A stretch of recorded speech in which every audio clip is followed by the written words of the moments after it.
जय हिंद, जय भारत। आज सहारा इंडिया परिवार व अखिल भारतीय परिवार पार्टी की तरफ से सोनीपत में ध्वजारोहण किया गया। सभी देशवासियों को स्वतंत्रता दिवस की हार्दिक शुभकामनाएं, सबको बधाई। और ये आज़ादी हमें जो मिली है, ये किसी एक व्यक्ति के प्रयास से नहीं, बल्कि पूरे देश के लोगों ने साझा प्रयास किए।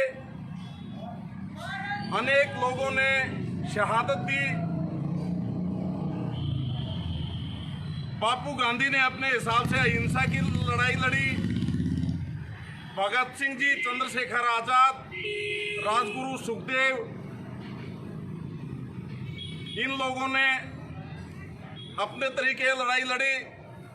तो देशवासियों को सबसे पहले मैं ये विनती करूंगा कि हमें इस चीज में नहीं जाना चाहिए कि फला आदमी के कारण आज़ादी मिली है। ये एक साझा प्रयास रहा है और सभी का प्रयास रहा है। किसी एक धर्म ने, किसी एक जाति ने मिलकर आज़ादी प्राप्त नहीं की। अंग्रेजों से आज़ादी लेना कोई छोटी बात नहीं थी। कहने में यह आता था कि अंग्रेजों के राज में सूर्य नहीं छिपता था। तो कहने का मतलब यह, सूर्य क्यों नहीं छिपता था? क्योंकि दुनिया में, ज़्यादातर दुनिया पे उनका ऐसी जगह राज था कि आज भारत में अभी सूर्य निकला हुआ है, थोड़ी देर बाद रात होगी तो उस समय दूसरे देश में सूर्य दिखाई देगा। तो उनके राज में सूर्य नहीं छिपता था। तो जो इतनी बड़ी महाशक्ति थी उस समय पे, उनसे आज़ादी लेना ये कोई छोटी बात नहीं थी। तो हर आदमी के बस का हर तरह का काम नहीं होता। जिनके पास पैसा था, उन साहूकारों ने पैसे की आहुति दी देश की आज़ादी में। जो कवि थे, उन्होंने अपनी कविताओं के द्वारा, गीत के द्वारा देश में जागरूकता लाने का काम किया। जो साहसी थे, जिनमें लड़ाई लड़ने का हौसला था, उन्होंने सीधे लड़ाई भी लड़ी। उधम सिंह, मदन लाल ढींगरा जैसे ऐसे भी लोग थे जिन्होंने सीधा, बिल्कुल, बल्कि इंग्लैंड में जाके भी अंग्रेजों को मारा। तो ये कोई छोटी बात नहीं है। अपना बलिदान, जान का बलिदान देना, देश के लिए सब कुछ न्यौछावर कर देना, इससे बड़ा कुछ भी नहीं होता है। शहीद भगत सिंह ने, शहीद आजम भगत सिंह ने ये कहा था कि जहां गूंगी बहरी तानाशाह सरकार हो, तो उनके कानों में आवाज पहुंचाने के लिए कोई धमाका करना जरूरी होता है। और उसी उद्देश्य को लेके उन्होंने संसद में जाके, असेंबली में धमाका किया था और उसकी गूंज पूरी दुनिया में गई थी।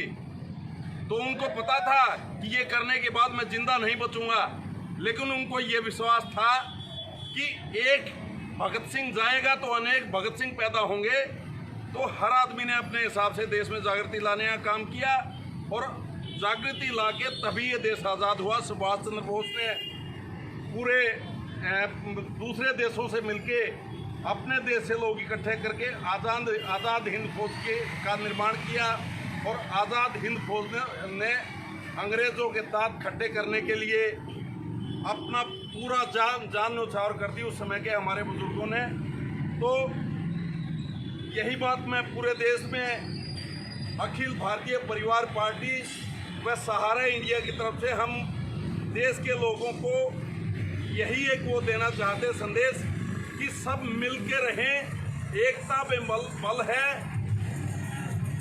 हिंदू, मुस्लिम, सिख, ईसाई, बौद्ध, जैन सभी इस देश के नागरिक हैं।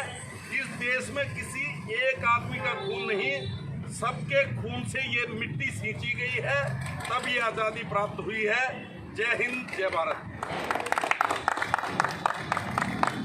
आज़ादी के इस उपलक्ष्य में मैं भी एक बात जोड़ना चाहूँगा कि जो हमें आज़ादी मिली है वो एक तानाशाह सरकार से आज़ादी मिली थी और हमें लोकतंत्र मिला, लोकतांत्रिक सरकार मिली, तो हमारा ये कर्तव्य है कि हम इस लोकतांत्रिक सरकार को, इस लोकतंत्र को ऐसे ही बनाए रखें और तानाशाही की तरफ ना किसी को जाने दें और ना मौका दें। तो मैं इस देश के युवाओं से, इस देश की महिलाओं से और इस देश के सभी वासियों से ये आग्रह करूंगा कि आप प्रशासन में भी रुचि लीजिए, राजनीति में भी रुचि लीजिए और देश में जो भी कार्य होते हैं उसमें रुचि लीजिए और देश निर्माण में अपना साथ दीजिए। आज़ादी तो हमें 1947 में मिल ही गई है, तो अगर हम बात करें कि हम आज क्या कर सकते हैं, तो अभी भी अंग्रेज़ों से तो हमें आज़ादी मिल गई थी उस टाइम, लेकिन अभी भी हमें गरीबी से आज़ादी नहीं मिली है, बेरोजगारी से आज़ादी नहीं मिली है, करप्शन से आज़ादी नहीं मिली है। तो इन सब चीज़ों से भी हमें आज़ादी चाहिए, तभी हम सारे मायनों में आज़ाद हो पाएंगे। तो आप सबकी भागीदारी इसमें ज़रूरी है और इस आज़ादी की लड़ाई में जब तक आप साथ नहीं देंगे, जब तक आप सब मिलकर नहीं आएंगे, तब तक हम पूर्ण तौर पर आज़ाद नहीं हो पाएंगे। तो आज आज़ादी दिवस पर मेरा एक ही संदेश है, मेरी एक ही विनती है कि आप देश निर्माण में रुचि लीजिए, देश निर्माण में अपना सहयोग दीजिए और जिस किसी भी क्षेत्र में आप कार्य कर रहे हैं, एक भावना मन में रखिए कि जो मैं काम आज कर रहा हूँ, जो मैं काम कल करूँगा, उससे देश निर्माण में मेरा क्या योगदान है। और जिस किसी क्षेत्र में भी हैं, जो कुछ भी कर रहे हैं, अगर इस भावना से आप योगदान रखेंगे तो मान लीजिए आपने भारत निर्माण में अपना योगदान दिया। जय हिंद, जय भारत। सारैलिया परिवार की तरफ से आदरणीय सभी देशवासियों को भारत पर्व की ढेर सारी शुभकामनाएं और बधाइयाँ।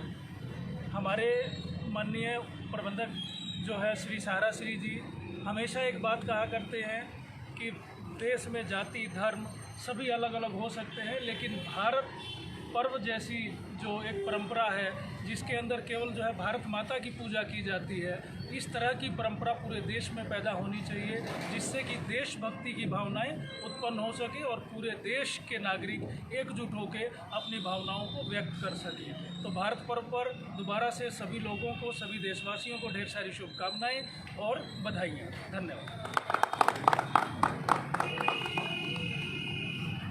जय हिंद, जय भारत। साथियों, आज आज़ादी के अवसर पर सिर्फ इतना ही कहना चाहूँगी कि स्वतंत्रता दिवस मनाना है तो इसका अधिकार सभी लोगों को होना चाहिए। मतलब सभी लोगों के लिए है भारतवर्ष में स्वतंत्रता मनाने का अधिकार, लेकिन फिर भी क्या महिलाएं घर से बाहर निकलने में सुरक्षित है? अपने फैसले लेने का अधिकार उन्हें है? नहीं। आज भी ये सब उन्हें आज़ादी कहीं जाने पर तो दी जा रही है, पर इम्प्लीमेंट अच्छे से अभी तक नहीं हुआ है। तो जैसा कि हमारे उपाध्यक्ष जी ने भी बताया कि बेरोजगारी जैसे देश में है, रोजगार के अवसर नहीं है, गरीबी से मुक्ति नहीं मिली है। तो स्वतंत्रता दिवस हमारा ये 73 साल आज पूरे हो चुके हैं, लेकिन फिर भी हम पूरी तरह से आज़ाद नहीं है। हमारी मानसिकता अभी भी गुलाम है कुछ पार्टियों की, और हमारी जो राजनीतिक स्थिति है, हमारे देश की जो स्थिति है, उसमें सुधार लाने की ज़रूरत है और हमें मुक्त होकर, स्वतंत्र होकर देश के लिए आगे आना होगा, राजनीति में भाग लेना होगा और तभी हमारा देश सही मायने में स्वतंत्र होगा। तो इतना ही कहना चाहूँगी कि महिलाओं को आगे बढ़कर अपने फैसले खुद लेने होंगे और अपने हक के लिए उन्हें लड़ना होगा, आगे आना होगा। जय हिंद, जय भारत।